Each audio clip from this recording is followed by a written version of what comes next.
রাজনৈতিক দলগুলো নারী প্রতিনিধিত্বের ক্ষেত্রে প্রত্যক্ষ নির্বাচন বা আসন উন্নীত করে এ ব্যাপারে তারা কোনো সুবিচার করতে পারেনি।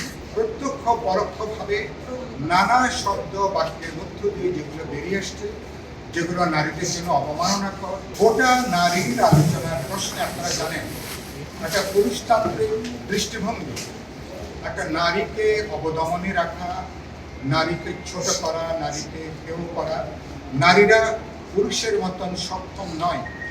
প্রত্যক্ষ পরোক্ষভাবে নানা শব্দ বাক্যের মধ্য দিয়ে যেগুলো বেরিয়ে আসছে, যেগুলো নারীদের জন্য অবমাননাকর, যেগুলো অমর্যাদাকর, যেগুলো অসম্মানিত।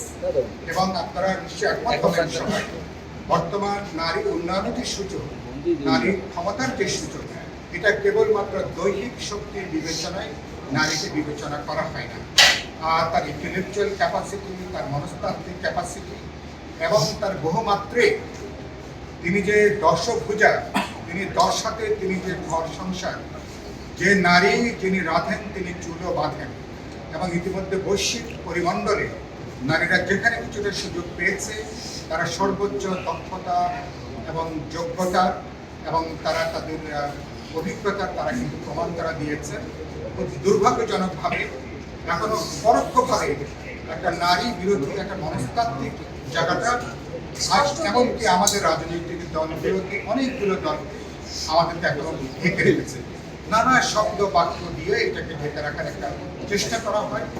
তো এটা এবং এবার দুর্ভাগ্যজনকভাবে ঐক্যমত কমিশন 53 বছরে নারীদের যে আকাঙ্ক্ষা, এবারকার গণজাগরণ গণঅভ্যুত্থানে যে নারীরা এবার ফ্রন্ট লাইন ফাইটার হিসেবে হাজার হাজার নারীরা, বোনেরা, আমাদের কন্যারা তারা যেভাবে অংশ নিয়েছেন, দুর্ভাগ্যজনকভাবে ঐক্যমত কমিশনের এই বৈঠকে রাজনৈতিক দলগুলো নারী প্রতিনিধিত্বের ক্ষেত্রে প্রত্যক্ষ নির্বাচন বা আসন উন্নীত করে এ ব্যাপারে তারা কোনো সুবিচার করতে পারেনি। এটা আমাদের বিবেচনা, এটা ঐক্যমত কমিশন বা দলগুলোর জাতি হিসাবে এটা আমাদের সামগ্রিক আমাদের একটা পশ্চাৎপদতা, এক ধরনের রাজনৈতিক বলতে পারেন পরাজয়।